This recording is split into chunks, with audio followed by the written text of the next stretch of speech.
всеки път, когато някой иска нещо, трябва да си помисли, искам ли го или ми харесва идеята да го искам.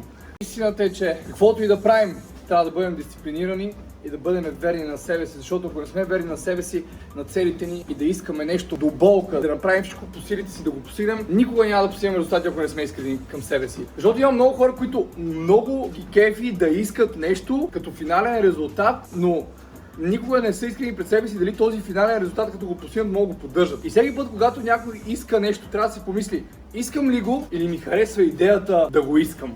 Защото ако искаш нещо и не правиш всичко по силите си да го постигнеш, било то бизнес, мечти, външен вид, тяло, фитнес, значи просто ти харесва идеята да искаш нещо. А това е много залъгващо, защото ти яде ти от щастието. Не забравяйте, че вие пишете собствената книга, вие сте автора и вие определяте вашето бъдеще.